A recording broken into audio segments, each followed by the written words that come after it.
I'm Josh Gonzalez, and welcome to Meld. This is a podcast where I have in-depth conversations with some of the brightest people in the known universe. My aim here is to spark deep conversations around interesting topics so we can find the tools, tactics, and philosophies that we can all use in our daily and creative lives. This episode is with Matt Lionetti. Matt is a content creator and a realtor with Century 21. Before getting into real estate, Matt was a touring musician playing stages from Dundas Square in Toronto to the Viper Room in Hollywood. His outgoing personality and his passion for entertaining led him to this unique style of marketing and hilarious branding through social media that I haven't found anywhere else. Matt's honest approach to marketing is just saying what nobody else will and breaking that mold of the typical real estate marketing cliche that you've definitely seen on social media. I've personally known Matt for many years, and I actually had the opportunity to record demos for one of his previous bands in my basement recording studio a few years ago. In this chat, Matt walks me through how he comes up with these wacky ideas for his funny videos, and we talk about this genuine approach to content creation for the internet. There's a lot to unpack in this episode, and it's really just a fun and laid-back conversation through to the end. So without further introduction, let's just get right into it. I'm Josh Gonzalez, and this is Meld with Matt Lionetti.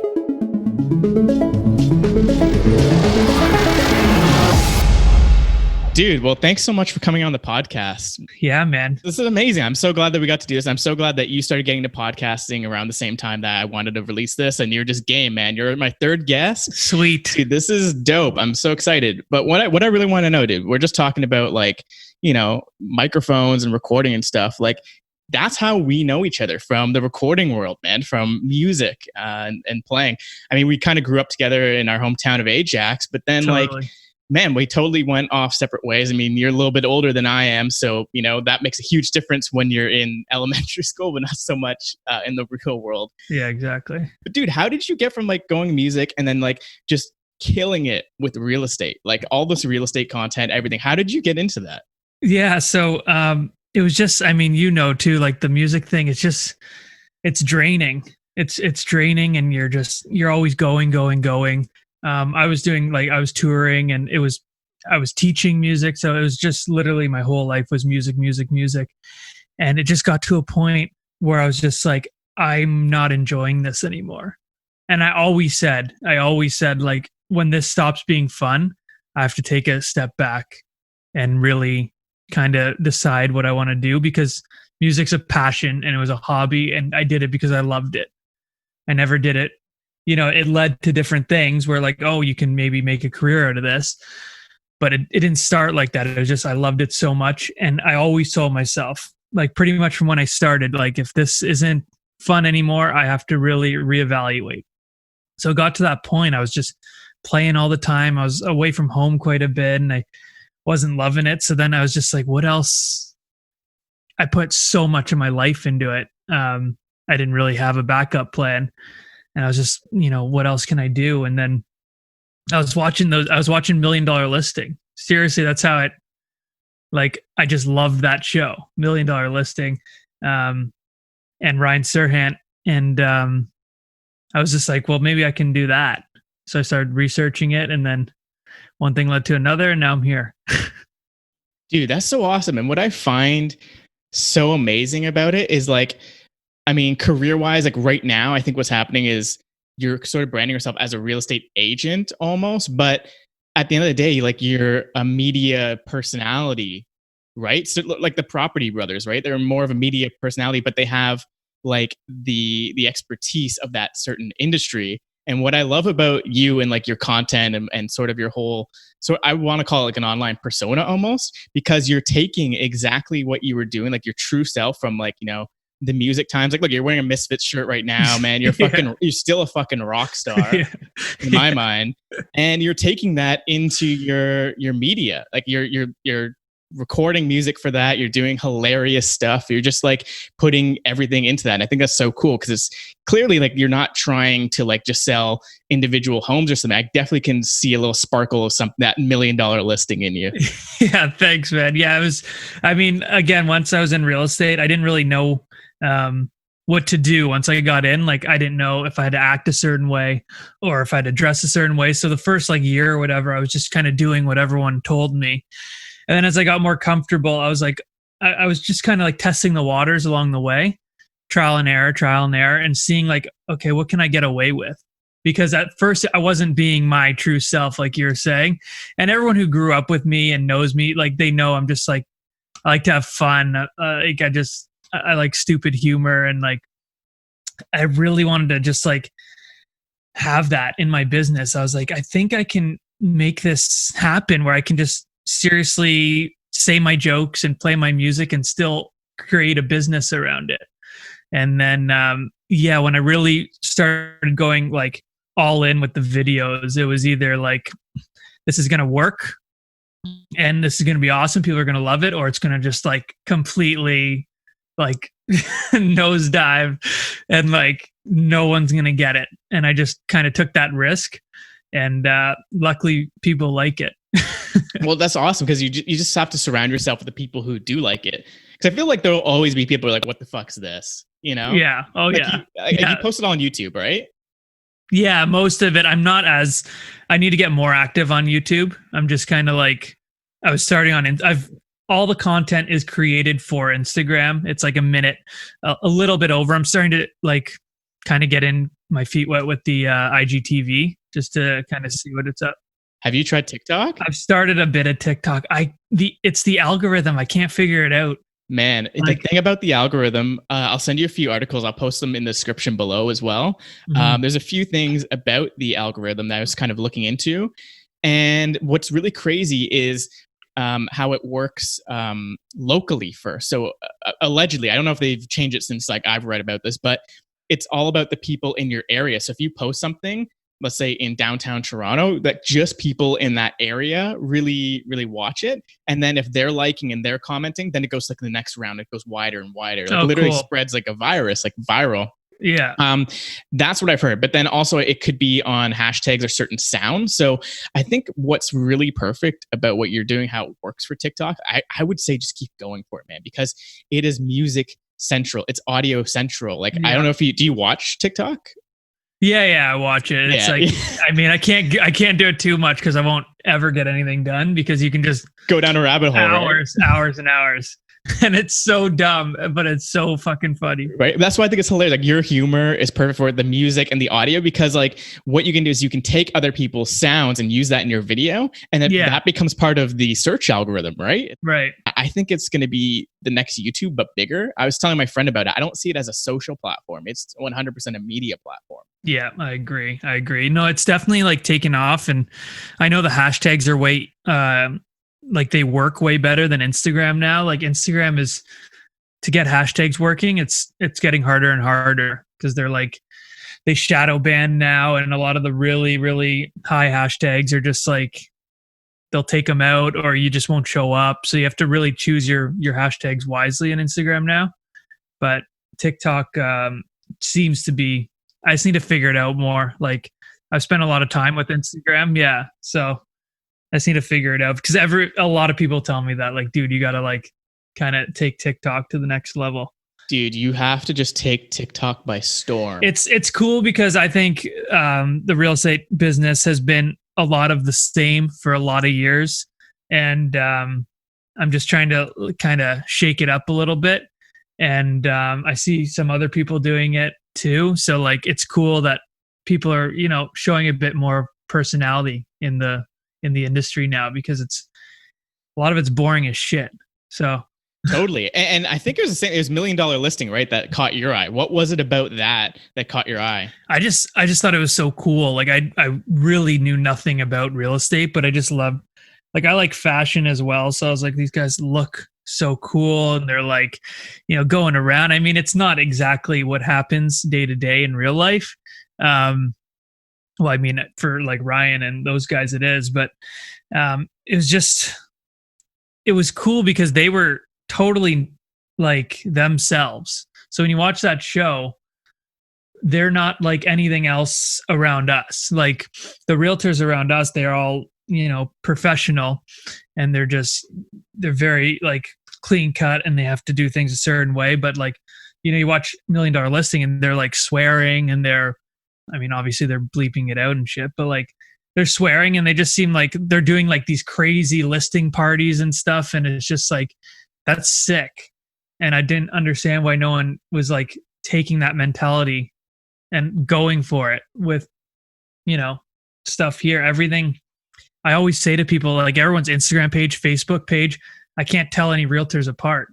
It's all the exact same shit all the time. So Yeah, I know exactly what you mean. As soon as like you see like a realtor that connects with you on LinkedIn, you're like, yeah, you're like, oh, for fuck's sakes, another one. So what do you what do you call yourself then? I mean, obviously like you can't put yourself in that box. So when you think of that word, right? It's exactly so you're thinking of those people in the suit and tie.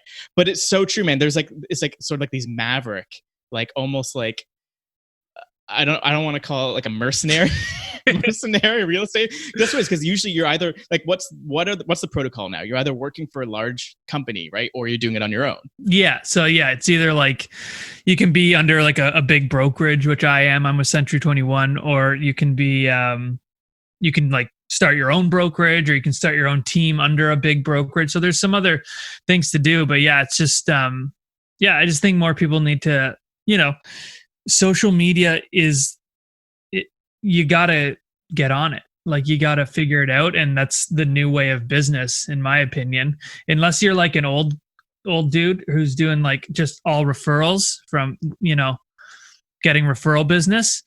This is the new way to get business.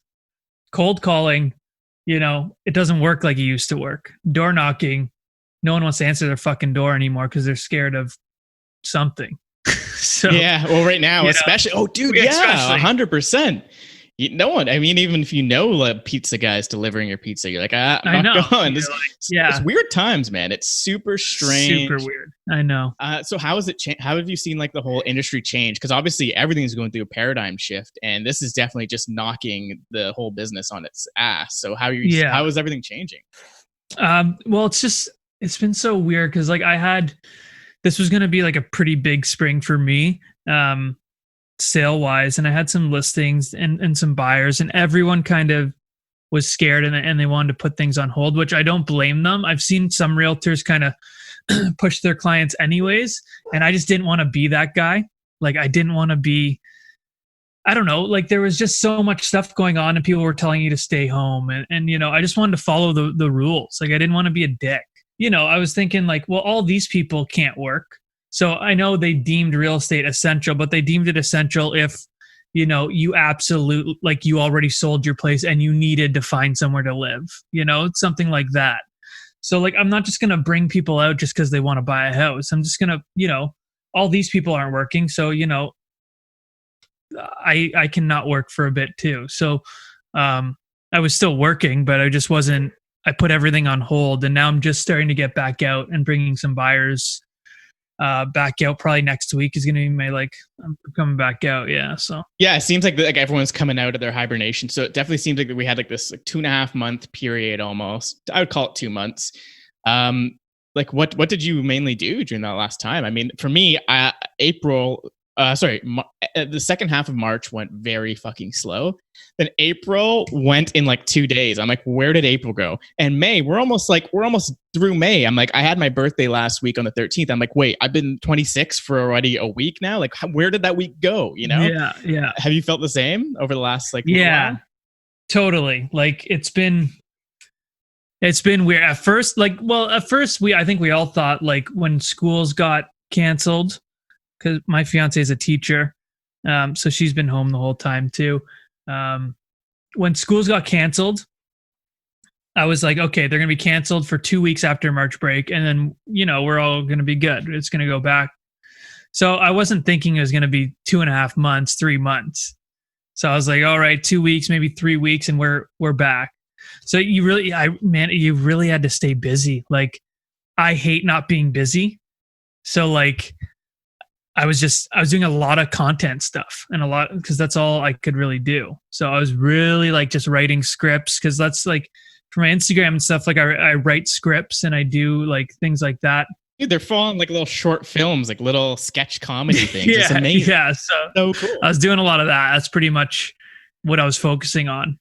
Which is great because that's what you want to focus on, right? You want to do more the marketing side. You want to do the fun content. Because I think like you said, right now you're working I guess, with Century 21 because you can also do deals on your own, right? Yeah. Or do you? Yeah, exactly. Well, they're all through Century 21. Yeah. Like they're all, exactly. Yeah. Because like you're just starting out, right? It's only been like a few years now. Yeah, it's been I'll be 4 years in October. Yeah, exactly. So like I think like that's a good way to get in. And then you got in, you went through sort of like the apprentice phase, right? You're learning about the industry. I know very little about it, so I'm definitely gonna ask you a little more questions like about the specific industry. But then I think like again, you took that idea of like, hey man, I could do this my own way. I want to really bring in my own personality. Over those 2 months, you're able to just like hone in on that craft of like, okay, that's your niche now. Now you're building out your niche. I feel like now you are finally like building that thing, whether it is like a YouTube show, your Instagram page, TikTok, you're building that personality that people are going to be attracted to. It's not going to be so much like you're going to have to go out and find the business. I feel like by doing this content, putting yourself out there on the internet, people will start to find you. And I think that's what it's all about. Yeah. That's already started to happen. And it's really kind of neat because like I get like in my thing, I do like different skits. So I'll like make fun of myself the most, but I make fun of like agents and my clients, and I just kind of have fun with it all. It's never like, I think it's funny. So, but people are like, how do you make fun of your clients? Like, they're not going to like that. But the people I work with, I mean, you attract like-minded people. So, they love it. Like I've posted some videos that like a lot of my skits are kind of from like a real experience that I've had, and I just kind of blow it out of proportion a little bit. And there's a couple skits that have been directly about a client that is on my Instagram, and they'll message me and they'll be like, that was hilarious. Like that was totally about us. That's amazing. And I was like, yeah. And I've had people, it's just crazy. Like people reach out all the time. They reach out a lot more than they used to. That's for sure. Just saying like, hey, I want to buy a house. I want to do this. And they just, what I've heard has been just, they're like, you just seem genuine. You just seem like you're not trying to sell us anything. And we feel like we can just talk to you. Dude, like that, you're building that's a relationship. That's literally building a relationship. You can't build a relationship when you are not the actual person that you are, because people have like crazy good bullshit detectors, right? See right our through bullshit, it. Right? Every time. It doesn't matter what it is. Like as like social beings, like we are the most social animal that we know of, at least on this planet. Yeah. I mean, there's other things like ants where they can like telepathically connect, but like, man, like we're fucking social creatures. So we have like, that's our superpower. We can tell when people are bullshitting.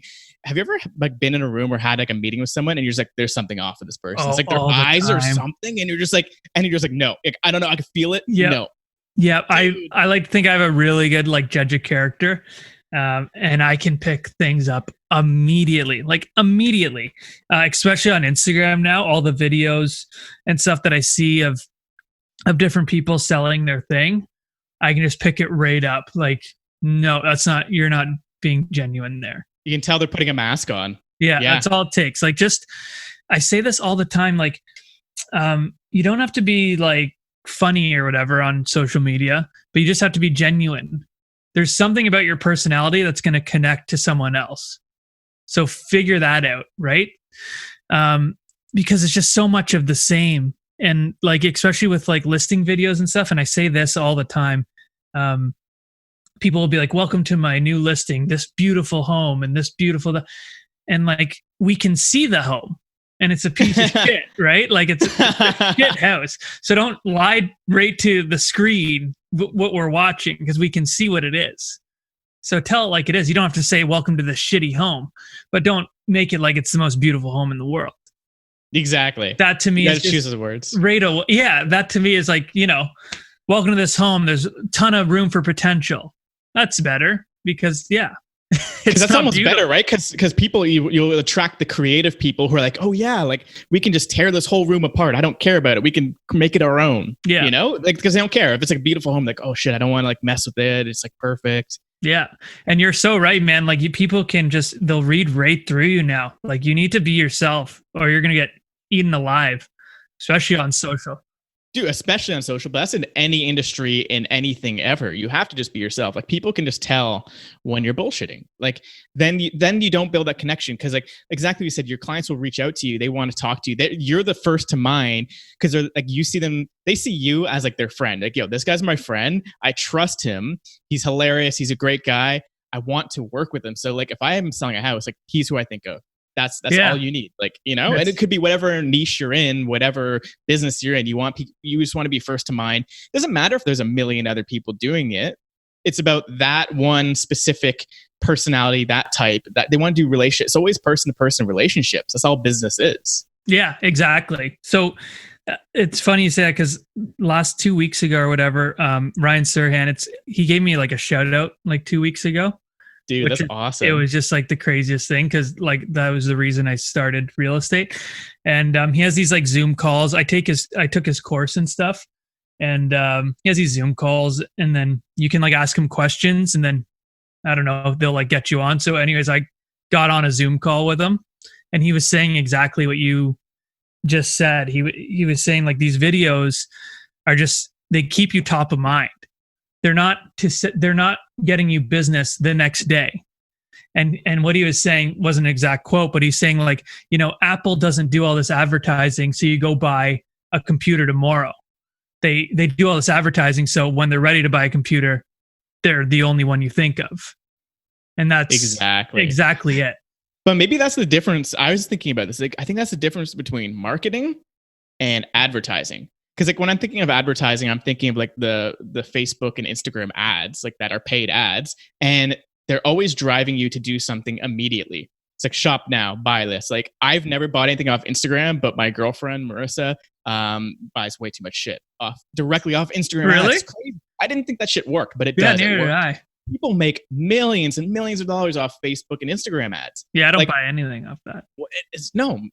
Either do I. It's just not my buying habits. But sometimes I'll see these ads that are not so much like, hey, do this thing now. But like you said, it's more marketing, like just branding stuff. Keep that brand once in a while. They're buying that slot. They're buying a little slot in your consciousness. Like Facebook and Instagram, when we're scrolling that's just our stream of consciousness, of our external consciousness. So they're like, yeah, I want to show Matt my face 3 times a day to make sure that he just remembers I'm here. And then like you said, it'll be like months later and I'll like think of something. I'll be like, oh shit, where should I go now? I'll go directly to the website. They don't need to pay for that ad anymore. I'll literally go to Google. I'll search that brand or that company, go right to their website and make the purchase. Yeah, exactly. I know. It's crazy how your mind works and how potential clients and people who are, like see how their mind works on when you're marketing your business, whatever your business is. It's really neat. And it's cool to like dive into and understand, or kind of try to understand what your consumer wants and how you can make it come across on just, without them knowing you. Dude, it's all psychology. Yeah. It's have super you studied any psychology? I want to, really. I didn't go to college or anything. I would love to take some courses. No, I've done it like a couple books. But just, like I want to really kind of dive into it more. And I even want to do those. Have you heard of those master classes?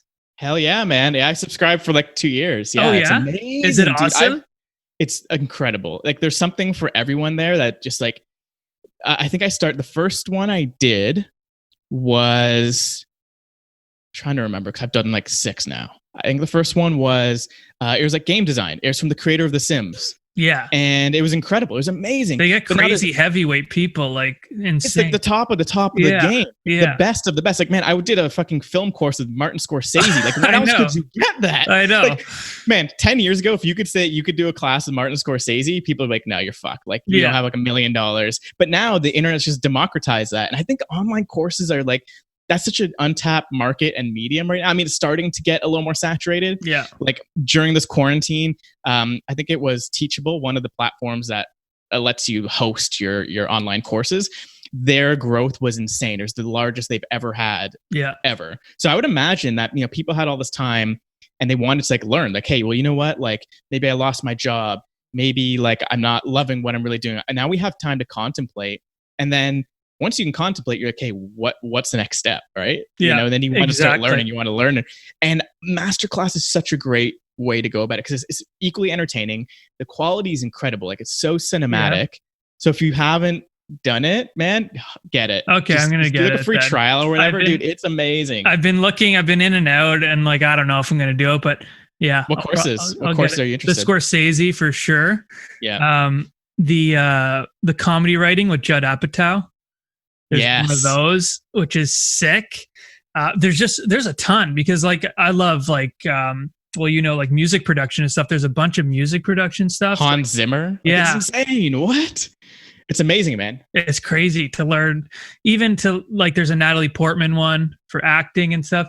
Even things that even like the cooking with Gordon Ramsay, like there's just so much. Because I'm interested in a lot of things. And like, I don't know, like instead of watching Netflix for, 4 or 5 hours, I can watch that and learn something. Dude, 100%, man. And that's just like, there's some times when you do want to just veg out on Netflix. Yeah. A great movie comes out, like, a new season of Stranger Things come out. You're like, I'm just going to binge it. That's it. If Stranger Things comes out.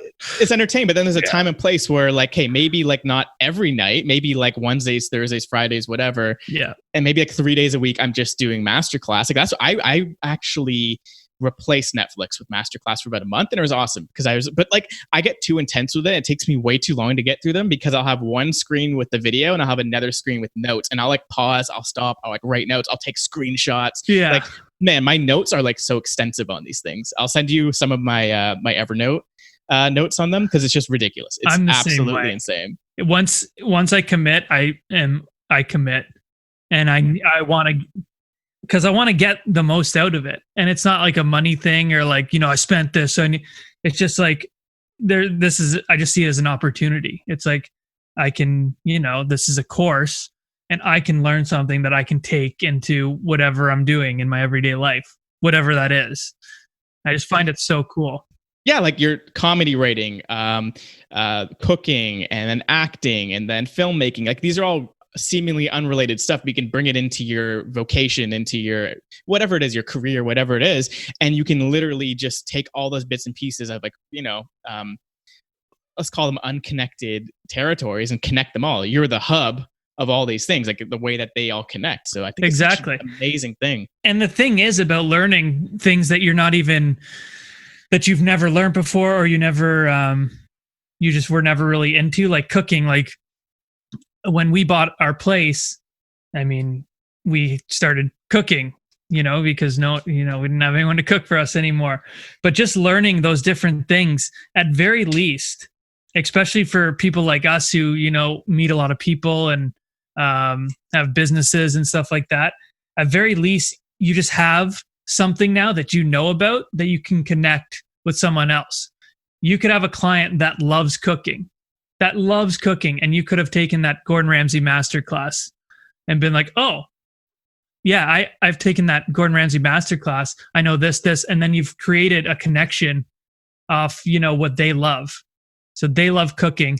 You've taken a Gordon Ramsay masterclass. So now you can connect with them, which if you didn't take that class, you would have never had that. You might have lost that connection. Dude, that is such a good point for like almost doing like everyone is telling me anyways. I don't know if you're getting the same. Everyone's like, you have to niche. You have to do one thing specific. You got to just like, I think that's like the generalized mainstream thinking right now, especially when it comes to like self-development and business. Like you have to do one thing. You have to just, go ahead and do it and find your niche. But maybe your niche is all those unrelated categories, like you said. And then, you happen to know a little thing. You only have to know like 10% of whatever that thing is. So I've been almost generalizing a little bit too much in that way, but then it's great because I can like relate at some point to people. Yeah. When you're talking, when you're at a party, when you're on a podcast, right? You can have something to say.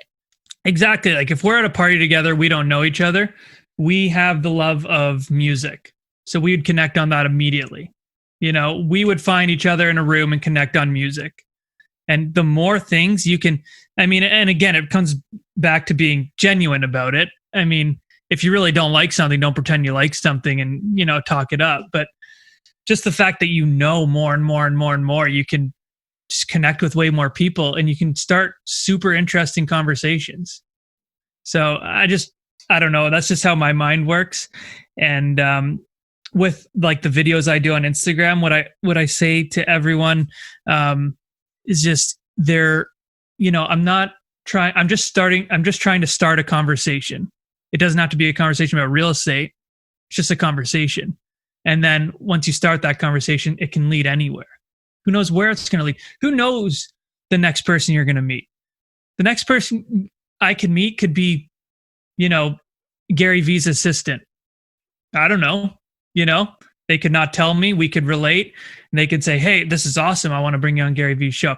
Is that going to happen? No. But my point is, you don't know who you're going to meet next, who's going to connect you. And it's all networking. It's going to connect you to the next kind of place in your business or in your life. Totally, man. It's all literal networking, and you just happen to be learning like the most powerful social network in the world. And like have you done like a lot of extensive research on sort of marketing tactics and stuff? Like the course that you're taking, is that specifically for internet marketing or like social media marketing, or is it just like, is that just general business? No. So yeah, I haven't taken like a real kind of, like I said, I took the Ryan Serhant's course, and like you were saying before, it's so cool that like, 10 years ago, you can take someone on TV's course. Like that just wasn't, and it's like he's my mentor.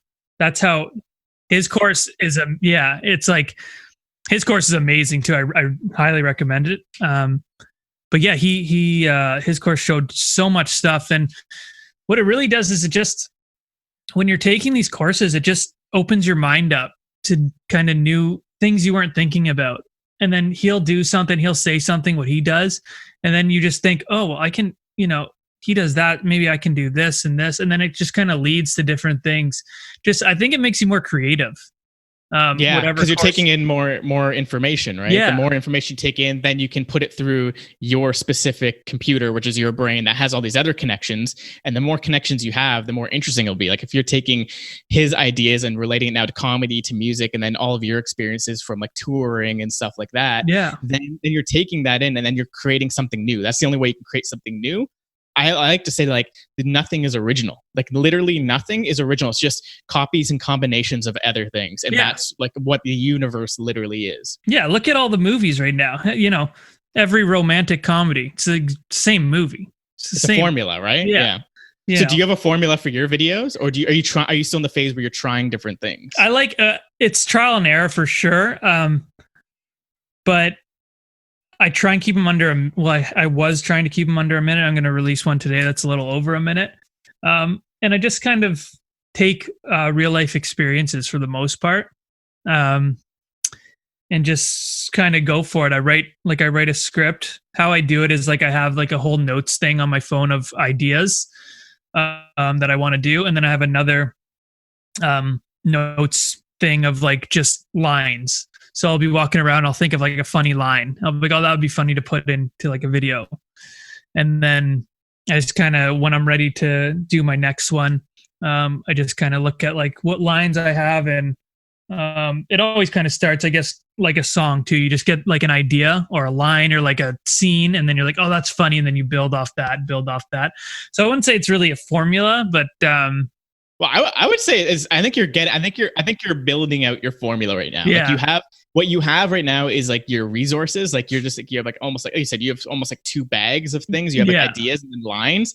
And the same thing, if I'm writing a movie or script or something, it's the exact same thing where like the whole movie can come from one line. A whole book can come from one line. Like, oh, it spreads. Like ideas come non-linearly, right? It could be like, I'm assuming it could be like an end line. It could be a fucking punchline. Yeah. And then everything grows backwards from there, or you just have the idea and you grow linearly from there. Yeah. So I think like that's the way to go about it. And then you're just going with the flow. That's what it is. You have the resources, and then it's like how they come together and how you actually make the video. Just let it happen, because you're constantly pumping out content, right? It's not like, oh, this is like the 5th film of Matt Lionetti. Like it's not, it's like you're constantly doing it, so you can always try new things. Yeah. It's like, I mean, I just love doing it. So that's what it comes down to. I just absolutely love doing it, and I'm happy people enjoy it. And it seems to be getting me more business, which is nice. And it's just a real passion of mine. And it's just, I love that I can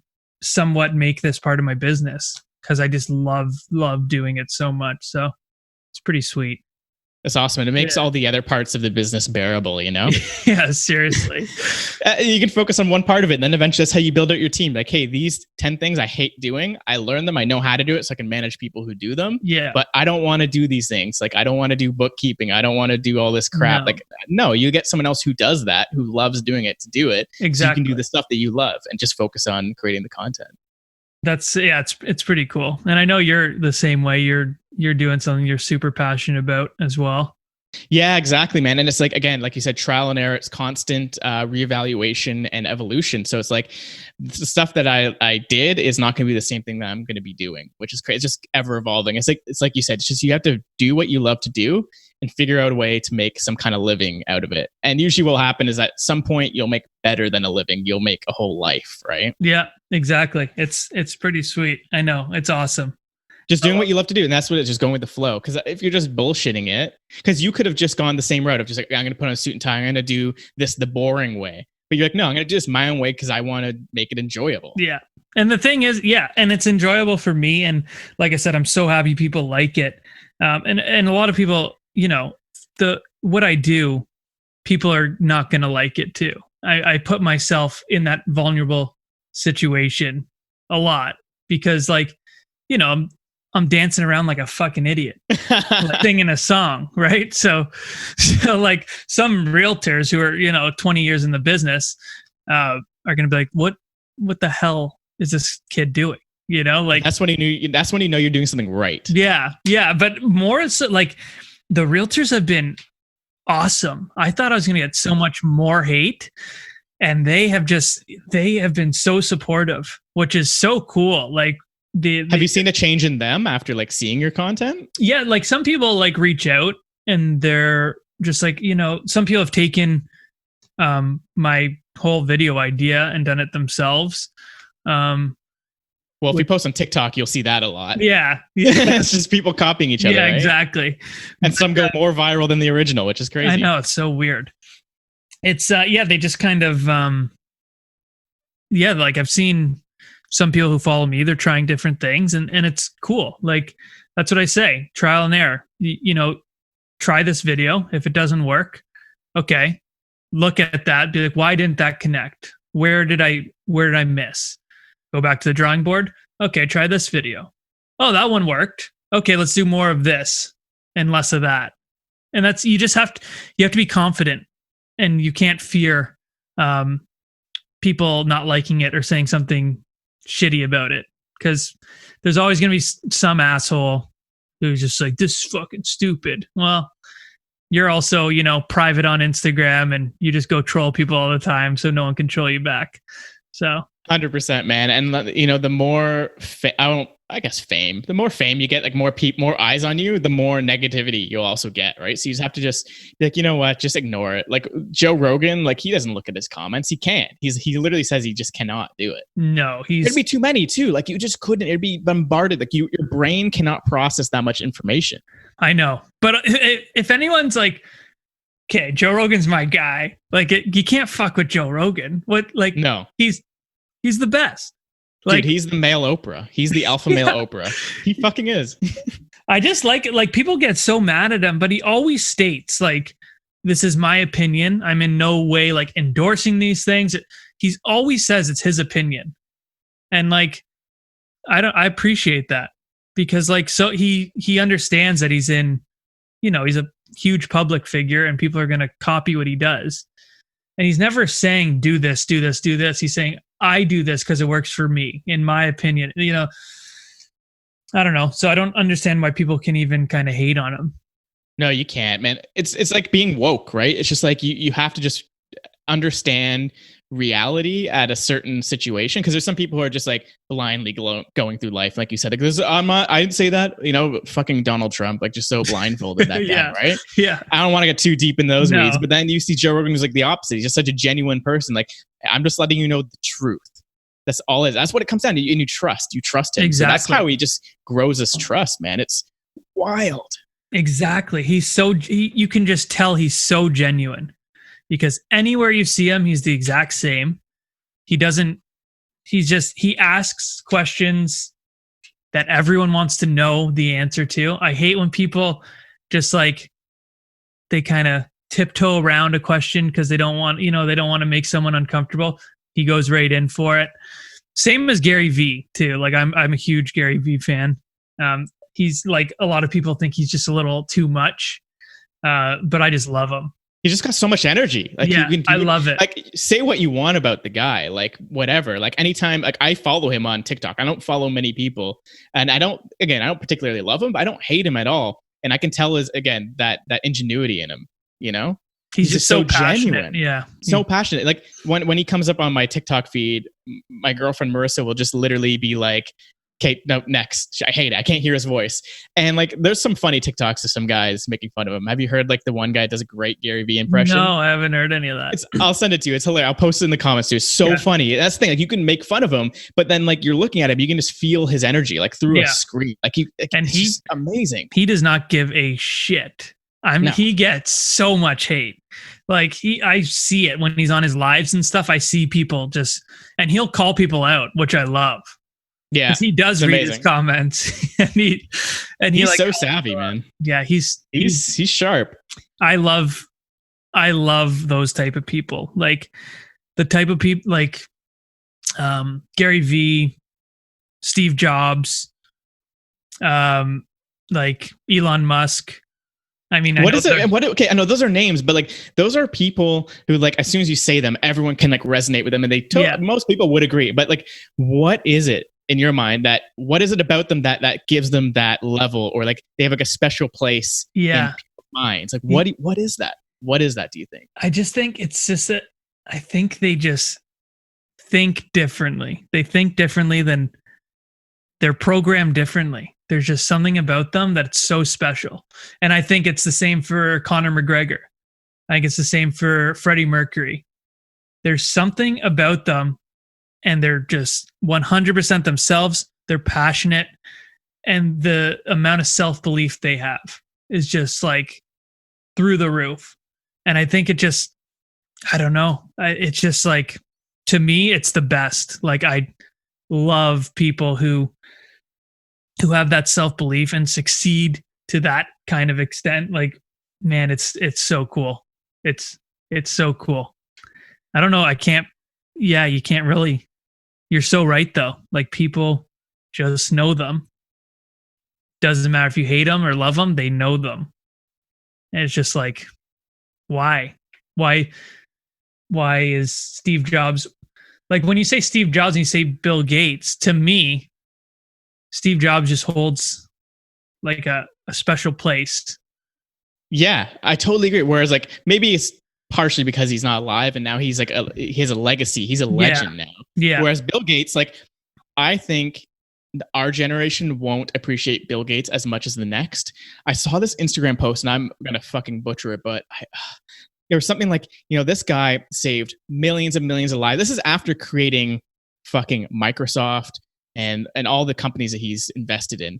This is after making billions. He was the richest person in the world for the longest time, up until, Bezos recently. But and people, maybe we have like this weird thing where like, yeah, we hate billionaires. We hate that person at the top. Again, Bezos, he's in that category with Bill Gates, but they're in their own category, because I believe they do all this stuff where we think it's like evil, whatever. But I think in their mind, they're doing something greater for humanity than most people. Where what the other people we're kind of talking about, more of these creatives, like creative energies. Yeah. These guys are like fucking like Genghis Khan leaders. And again, that voice, that name goes in that same category as Genghis Khan, Bill Gates, Jeff Bezos. But now I don't think our generation will truly appreciate Gates because, he's alive. He's doing all this stuff. I don't know if you've seen his Netflix special, but the stuff he's doing you need to watch it, man. Yeah. It will totally change your mind on Bill Gates. Like he pledged 90% of his wealth.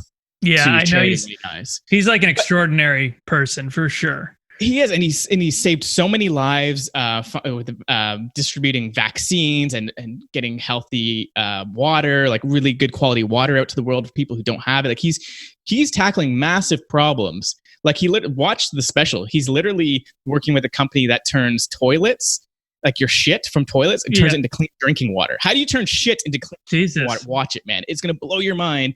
And then we're going to realize later on, like, oh man, this guy contributed so much to the world. Yeah. But it's going to change. It's not the same thing. Like, you're like the other people we're talking about, just like creators, like they're the artists. I think that's why. I think those are the artists. I think it's more, left brain versus right brain almost. Like, like that's what, and maybe it's different because we're the creative brain. Yeah. So maybe it's different for someone else.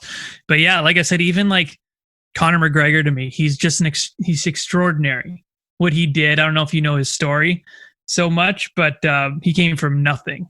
And he he was telling his family he was going to be like a millionaire from UFC, which at that point was not even possible. No one was making millions in the UFC. And it's just like his story is just crazy. And then Freddie Mercury, I'm a gigantic Freddie Mercury fan. And just watching, have you ever seen the Live Aid Queen concert? Oh, yeah. Like the Radio Gaga part where he has everyone's hand. Not everyone can do that. No. Not everyone can have an audience and take an audience like that. And there's just something about those people. And yeah, you can't pinpoint it. It's so crazy because then there's people who do it for good. They're just doing pure creativity. And there's people who like twist it the other way. Like, I'm just going to name one really infamous name, Hitler. Mm-hmm. Like, dude, like he was like, if he was in this day and age, and let's just say he didn't want to eradicate a whole, fuck, he would be like the most famous just artist. Like, he was an incredible artist. I don't want to sound like pro Hitler or anything, but like, if he didn't go down that route of like evil, he would have been like, he's one of the most famous people in history. He was so loved. He was like called the father. Like, people fucking loved this guy. Yeah. He was like the biggest thing on earth to like an entire nation of people. But then he just used it for evil. He just used it for an unfortunate way. Such an evil person is. And that's the thing. It just tarnished his whole legacy. He could have been known as an artist, whatever, but then he could have been known as a really good leader if he didn't become evil. Like, he could just pure evil. As soon as you think that name, like, fuck that guy. Never name. Like, no, like, it's the worst, right? So yeah, he was a terrible, terrible person. It's insane, right? So it's crazy. And people are getting those vibes with Trump, but he's luckily not, as far as we know, done anything that evil. He's just clueless in my mind. I think a lot of it's hilarious. Yeah, I don't know what his deal is. Like, I don't know, man. Like, I can't even, some of the stuff he says, I'm just like, you can't even believe it. No. I can't. So I think like that name too, that's going to go down in history now, especially now he's a president, Trump. Like, it was already going to go down. Like, he was an awesome businessman. Well, yeah. I think he just went insane, man. He was and he was. I think he just went a little insane. He just, like, something just went bloop, as soon as he turned like 50 years old or something. Yeah, something just changed, man. I don't know. It's neat to see, but it is. It's so, I'm glad that we're living through it. We're living through such a crazy time right now. Like, first of all, that we have all this technology that we can do a real-time talk over the internet. It's the Jetsons. We're finally the Jetsons. Finally the Jetsons. And I just read this book that totally gave me optimism about the future. And if you're interested in sort of like some technology or just like to be optimistic about the future, because right now we're just getting so much hate and like fear from mainstream media. So I was reading this book over quarantine called "The Future is Faster Than You Think." And if you don't believe that we're in the Jetsons now, wait 5 to 10 years and we're going to be mind blown. We're going to be mind blown, man. Yeah. Like, the stuff that is happening is coming so quickly. Like, we will have flying cars. It will be the Jetsons. I think like we're like, oh, we're promised flying cars. Instead, we got 140 characters on Twitter. Like, we were, all of this technological innovation went into our smartphones, which was also great. Like, do you use your phone to create your content? Yeah, pretty much all of it. Not only do you have a studio, but you have a whole broadcasting company in your pocket, because you can use that now broadcast to the world. It's crazy because, like, I'm always saying this to my fiance too. Like, my 4K setting on my phone is better quality than like a lot of TV shows from like the 90s. Like, it's better. TV shows like 5 years ago, even. It's crazy. What phone are you using? Like the 10. The iPhone 10? The second newest one, yeah. Oh, dude, yeah. Like, I think Apple was saying they had boasted legit broadcast quality cameras because all the production companies that have been in quarantine, they've been using that to film stuff over the last couple months. I know. And it's like, to watch that on TV, it's really good. You get some lights, some different lenses, like, you're set, man, especially outside. That's that phone outside on 4K is killer. Like, you can't even really tell a difference unless you're like a real video, like you really know what's going on. The average eye, in my opinion, wouldn't be able to tell. Like, No, not at all. You know, and they're watching on smaller screens, so like the pixel density is awesome, especially if you're shooting 4K. Like, that's overkill. When you zoom in, you can start seeing the difference. Yeah, because it really starts like pixelating. But yeah, just like an Instagram video, it's all you need, and that's what people need to know. Like, you don't need a big rig. Just get started. Your iPhone, you're good to go. iPhone, I have like a shotgun mic, a lav mic. You're good. Nice. What do you use to edit? Final Cut Pro. Nice. So you're not on your MacBook Air now, but that's what you use. Like, you have the newest or the latest. Not MacBook the newest Air? one. No, I'm gonna get the newest one. It's great. I just have like, I don't know. I think mine's like 3 years old. Yeah, I mean, dude, my MacBook Pro is from 2013, and it still holds up incredibly. Yeah, like, it's amazing. Like, I mean, the one thing I do hate about it, Apple, you really need to fix this. For the company that we just said has some of the best cameras on a phone, the cameras on these fucking MacBook Pros, even the latest one, is shit 720p. Are you kidding me? It should be a 4K wide angle lens. I know. I was noticing that because I do a lot of my Zoom calls on my iPhone because it's so much better. Way better. Yeah. I mean, I don't think I'm going to do a lot of video right now. I want us to focus really on the audio aspect of the podcast. But I do have like a DSLR with a USB to HDMI connector, so I can plug that into my laptop, and I can use like this amazing DSLR as my webcam. So I think a lot of streamers use that. Yeah, so you get some great quality, because unfortunately the MacBook is just horrible. I mean, any Mac product right now. So I'm hoping that if Apple learned one thing from this quarantine for their products, is like put better cameras into your laptops. I'm sure they will. It's like the next. But the problem is, I guess it's the next thing, because Marissa just ordered the newest MacBook Pro, which literally just came out a couple weeks ago. Yeah. And it still has that shitty camera in it. Really? It's like, come on, man. It's 2020. Yeah. It's going to be the next wave. And they always come out so fast. I always buy the phone, like the newest phone.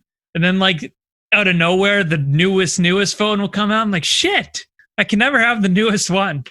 No, and you just have to be okay with that. I think we're almost at that point where the iPhones are really good, that they're going to last a long time, and like the quality will be good enough.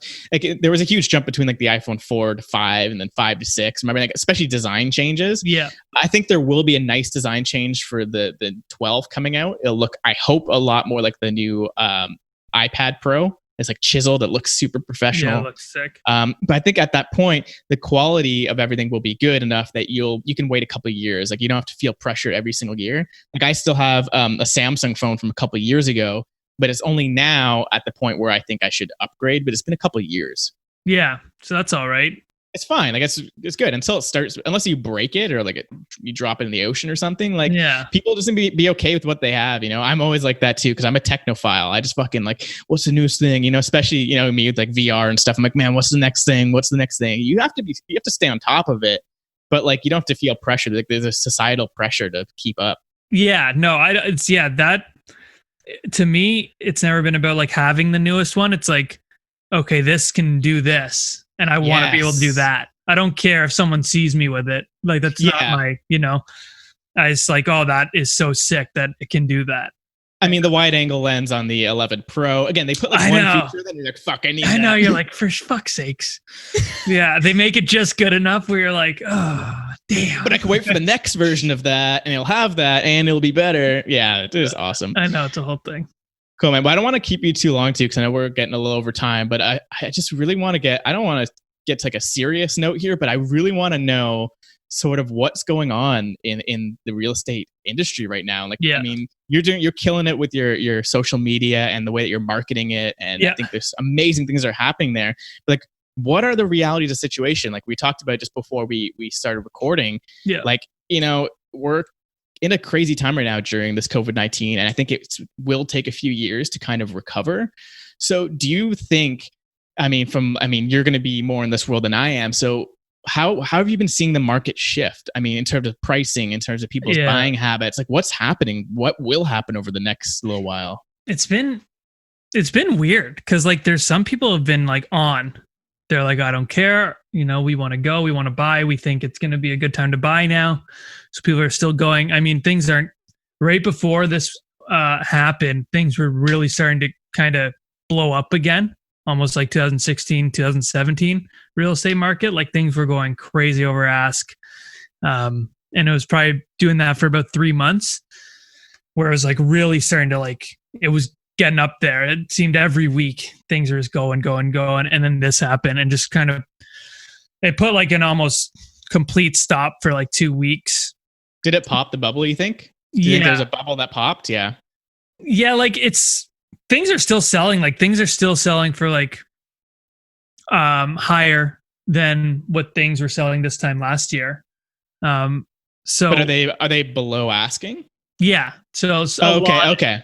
A lot is below asking now, which a couple months ago that was just not the case. Things were just going. There was multiple offers on almost everything, no matter what it was. So it's weird. I mean, it depends on the person and the clients you're working with, because a lot of the people I work with are first-time home buyers, or it's weird. First-time home buyers are like people who are retiring. So it's a weird at the beginning or the end. Yeah. So yeah. That's an awesome niche. That's awesome. If you can really, those are two things where people have a lot of anxiety around. So if you can like ease that, I think that's the key there. It's super gratifying because like, people are getting into their first place and it's one of the most exciting times of your life, or, they're retiring. They worked so hard their whole life and they're ready to sell and kind of cash out. And it's pretty awesome. But the thing is right now with a lot of my clients is like, so a lot of them still live with their parents or their grandparents. So they don't really want to risk going out to see houses, coming home to their older parents or grandparents, right? With this virus going around. So they don't want to bring it home. And then the retirees, same thing. They don't want people walking through their house. They're older. And I don't blame them at all. Like, my business has taken a hit these last couple of months, but the way I've ran my whole business, and I'll always will, like, I'm not just out for the commission check. Like, I really genuinely want someone to be comfortable. I've talked buyers out of properties, and I've talked sellers out of low offers.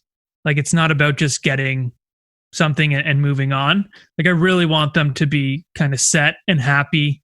And, if I think a buyer is kind of going too over their head and I don't think they're going to be comfortable with their payments, I'll sit them down and be like, guys, this is too high of a price. I think we should go to a house that's a little lower. And that's just how I am. Like, I can't, I'm not, I guess, the, what a lot of people think like a salesperson is, like greasy sales type. I'm just not that type. I really do want people to get the best. So, I just thought it was in the best interest for like my sellers right now that I don't think you're going to get the best price right now selling in a fucking pandemic. So like, let's just chill out, see where it goes. And maybe, summer, fall, things will start picking up because, I had a listing that was supposed to come out right after March break for the schools. And that's, that was pretty much right at the beginning of everything closing down. It's just like, no one's going to want to come out and see your house. That's not what people have on their minds, unless, like you said, the only time that it is necessary is if you sold your house and you need to find a place to live. So you're not outside. You're not sleeping under the stars. Exactly. You absolutely need something. So, I just like talk to all my clients. I didn't, I'm not forcing. I don't want to force anyone to do anything they're uncomfortable. That's the best thing. Exactly. Yeah. Like you can't force them. It just sounds weird. That then they get like even more anxious. Like you don't want to add more stuff to their plate. Exactly. Yeah. A friend of mine's moving back to Ontario, back to Toronto from Nova Scotia, and he's looking for rentals. And he's just saying like he's looking in the west of Toronto, like Etobicoke, bordering onto Mississauga. And he was just saying like, week after week, he's noticing rent prices going down. Like every week it's going down $100, $200. Like it just, cause like no one wants to rent. No one's going to go looking for a new place. Like you don't want to move into a place. That'd be so man, that would be so stressful to move It'd into a be new place right stressful. now. I know. I wouldn't. Yeah. Especially a rental. Like, that's not like really yours, you know? So, like, you can't really, I don't know. It's just, it would be tricky. Yeah. So do you think like this is something that's going to just continue going down for a bit? Like, I mean, do you think this is like the airline situation where like it's not going to take, it might take 2 to 3 years before it really recovers? Or do you think it will be a little bit sooner, especially if you find like other means of bringing people around? Yeah. Is the biggest hurdle just showing the houses? Yeah. Like, a lot of people don't want to go in. I mean, there's pretty good like protocol, like masks, gloves, hand sanitizer. You got to do all that stuff. I think things are going to change forever. I don't think there's going to be as many open houses anymore. I think a lot of things are going to be virtual. So I think VR is going to be huge. We need to talk about that 100%. Our last call, we talked about that, about doing VR tours. Before all this, which is weird. Way before we called it, man. And I think like, I mean, there's a lot of people who had it ready, but still, I mean, even if you had them ready, people are not in the mind space or headspace to really buy. I know one girl actually bought a rental property, but it's not for herself. She bought it as an investment. She's not living it. She doesn't give a fuck really at the end of the day. So I don't think like, again, like if you said there's protocols, like if you're going into the house with a mask, gloves and all these things, you already have like a negative vibe with this home. Yeah. Like you're not going to vibe with it, right? Yeah. You're not going to feel like home because you're like, oh shit, like this is not home. Like you said, a lot of people move back to their parents. Marissa and I moved back to her parents because we're living in our condo, like in an apartment building, downtown Toronto. And the situation is like, we don't want to have to share the elevator with hundreds of people and share the front door, touching the door. So we're like, you know what, we have the option to go into the suburbs of north of the city and have a little bit more space and not have to worry about catching anything or whatever. Here's what I want to say. I don't want to spread fear because like, we're not really that afraid of it because the situation is you're not really going to catch like right now anyways, like during the whole pandemic, like the percentage of people who actually got it was very low. It's just fear of getting it. Like what if. Yeah. And exactly. I feel like we had more of a mind virus more than the actual virus. Like I think like the virus maybe went up to like a 6 or 7 out of 10. And then everyone's reactions went to like an 11 out of 10, Yeah. Yeah. And it's just hard because like, it was seen to be, I mean, not just, it wasn't exclusive to like older people or people with underlying conditions, but like a lot of it was, and a lot of people obviously know older people or people with underlying health conditions. And it's, you don't want to, a lot of it was even fear of giving it to someone else, a loved one, right? So you're just trying to do your part. And there's nothing wrong with that. Like we live in a condo as well, but we're first floor and we use our sliding door. Oh, that's awesome. To go in and out. So we don't actually go. That's amazing. Yeah, that's why we bought it. We love it. That's key. Yeah. So it's almost like a little bungalow or something, Yeah, that's a key buying feature right there.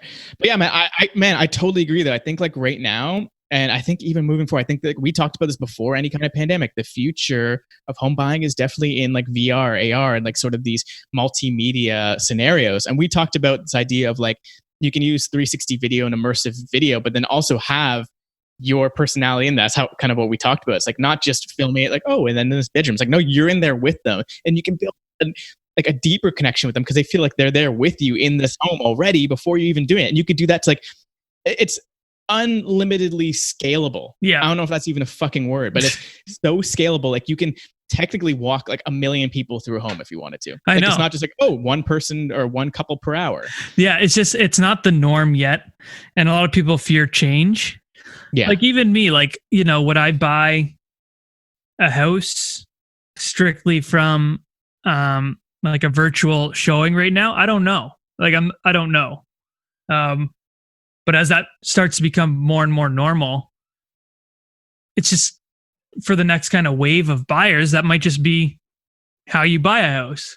I'm thinking right now, it's not the way you buy the house, but it's the way you get sort of introduced to the house. The same way that you're doing the videos on like your social media, but this will be like specific to the homes where like people can get a sense of what it's like to be in the home. So if it's even worth their while to go check it out, like there's already like some of those panoramic images online where you kind of scroll around. But I think obviously the next step is going in VR with a headset, feeling like you're there. You can go tour like twice as many or 5 times as many houses as you normally would and pick the right one and be like, hey, those 3, I want to physically go there. Matt, take me there. Let's go. Yeah. It'll make your selection like before going to see stuff. You're not going to waste your time going to see stuff anymore because you're going to know pretty much, okay, I love these 3 properties. It's not going to be let's go see it and see if we like it. It's going to be more, okay, no, we really like this. Let's go see it and maybe make an offer on it. Totally. Like, in your opinion, how much of that do people need before they want to go make an offer? Like, how much of the media or like to see a house do they need to physically walk through, do you think? Yeah, like right now, I think it just depends on your personality too. Like how many homes, a lot of people see something they love, but then they have the mindset of, oh, what if something comes out tomorrow that we like more? So it's always like kind of that. Nikki and I, we saw 3 houses. We saw 3 condos one day. This was the first one we saw ever. And we offered on it the next like couple days. We knew what we wanted. This had it. Let's go for it. So everyone's different. So I think for those people who are more like refreshing all the time, it's going to be tricky for them to like. Yeah. But it's those people who will always like, they want the next iPhone just to look cool or just because, not because it has the next feature. Like I can be indecisive like that. So I totally get that. So I think it's like, I guess you just have to figure out what kind of person they are, then lean towards that. But if people are really decisive, I'm going to just get them like maybe 5 homes. Again, I don't really know what the process is. Like what is your process for that? Once you start gauging what type of person they are, like what is your process of getting them from like, hey, I'm interested to like buying a home? Yeah. So it's just like, oh, like cool. I give them like some tips right away. Okay. First thing you're going to want to do is get pre-approved because, you need to know how much money you have to shop with. And then once you get pre-approved, then we can you're going to know your ballpark range. And then you're going to tell me what you want. What do you want in a place? And then I can tailor a search for you. And then I'll send you stuff. And then this trial and error as well. Like, no, we don't like this. We don't like that. We hate that there's a family room over the garage or whatever. Okay, then I'll start tailoring it even more. And it gets more and more specific to what exactly they want. And we like this, this, and this. Can we see them? Yeah. Okay, cool. So now we go see 3 places. And and then a lot of people are different from there. A lot of people want to bring they see it, they like it, they want to bring their parents through because they want their parents to approve, which is cool. Like, that's fine. Some people are just like, yeah, let's go home right now and offer. Just depends on your personality after that. Totally, man. I think that's interesting. Exactly what you said. Because I want to say niche or like your market that you're really working with, like you said, is first-time home buyers and retirees. Yeah. So those are the 2 specific niches, or at least age groups, that are not going to be wanting to go venture out to go look at houses. Because again, like if you're old, you're afraid of catching a virus. If you're young, you're afraid of giving someone else or even getting it yourself. So it's definitely an interesting problem to have right now. But the market always recovers no matter what, and it'll take time. And for you, how long would it be for you seeing like a drop and you're seeing kind of flat line? At what point in your mind, you're like, hey, I want to change my niche, even just like just momentarily, just because of the market? Like, yeah, for you, like how long does that take, or what is the plan? Yeah, like it's just it wasn't really something I was focusing on. I think that was just kind of what happened. I'm always looking for, I'm open to anything. Yeah. Yeah, totally. It's not like you're exclusively only these people. Yeah. Hey, you're 36. You already have bought a home. Fuck you. Yeah. Fuck yourself. Go with the guy in the suit. Yeah. Go with the fucker in the suit. But no, it's just, that's kind of what happened. So now I just need to kind of figure that out. And I have different things that go on too, like with the videos, and I do I speak now a bit, which I can't really do that either, but I know you speak too at different things. So a few different events. Yeah, events are going to be wiped out for a while. Yeah, I think, and I think for good reason. A lot of these big conferences, anyways, will go digital because they're seeing the value in it. And they're seeing the value on the effects it has on our planet. If people are flying here, there, and everywhere, you're really saving costs. You're saving so much money, but you're also saving the environment, right? Yeah. From greenhouse gases and all that stuff. So I think things are going to go more virtual, but I hope it doesn't go too virtual. Exactly. You know exactly. I'm hoping we have some sort of normal back. Like everyone wants that. Yeah, that's what we want as humans. Okay, virtual is great for certain things. Like I use virtual reality straight up the whole other opposite end of the spectrum, not just in a computer, but you're basically inside a computer. Yeah. And like I love it, but I'm like, I love going to events. I love meeting people in person. Like there's something about it. It's like you can't really replicate that even in VR. Yeah. Like they're gonna try and it'll get to a certain point, but it'll never be the same because it isn't the same. Exactly. So I hope we get back to like, because I need to go to concerts and stuff. Like I need that. Dude, same. I had tickets for Rage Against the Machine. Oh, that would have been crazy. That would have been so sick. And I feel like, I don't know, I so many conspiracy theories, like all these, it would have been like Rage Against the Machine, Harry Styles, all at the ACC. And I feel like, because like, again, we're at the height of everything. It wasn't just all Marcus, but I feel like everyone, we're at the peak. I feel like right before things popped, so to say, like everyone was at peak fucking going 110%. Everyone was just going so ham. Like all industries were at all time high. Everyone just had so much energy. Mm-hmm. And I feel like just like riots could have like just broken out, like between Rage Against the Machine for like just hardcore, metalheads. Yeah. And then Harry Styles, all the ladies just going fucking berserk. Like, have you heard that Harry Styles is, I've been to One Direction. Yeah. One Direction was awesome. But Harry Styles' 2 albums are really good. They're incredible, dude. I am obsessed with Fine Line. It is so good. Yeah. Amazing. Dude, it is like, it's pure rock and roll. Like, and you can tell he's doing him now. He's at that point where he is so genuine now. He's being him. Like One Direction, you can tell it was so fake, whatever. Yeah. But it was cool for what it was. Yeah, exactly. It's industrialized music. I like it for what it is. Yeah. But then what he's doing now is it is amazing, dude. It is like his true self, his true music. And from what I heard, I think it was like Stevie Nicks that told him that that album, Fine Lines, is his Rumors. So that's pretty cool. It is though, right? Such a sick compliment. Oh, it's such a good album. But imagine getting that. I know. Stevie Nicks. Oh man. That Fleetwood Mac's one of my favorite bands too. So like, but yeah, I was waiting and waiting and waiting when he was in One Direction, because I was like, this guy's got the sickest voice. Him too, right? Yeah. And he had the personality. He had the rock star. He's like the young Mick Jagger. Yeah, he looks like him kind of. Yeah. But he just had that something. Like he had that awesome kind of like gravelly voice. I was like and he was always singing the more rocky songs. And I was like, his solo stuff is just going to be so sick. And I think he's killed everyone else in the band. Solo-wise. Niall's got some good stuff. But it's not the same. It's not the same. It's not like Rockstar. He's a rock star. Like epic. It's going to be remembered. Yeah. And it's quality stuff. Like this is you and me coming from like rock and roll background. I mean, I won't judge you for liking One Direction, going to the concerts. It's an experience. I could imagine it's a fucking experience. And their band is real deal. Their band is real deal. The drummer is incredible. Oh man, insane. So good.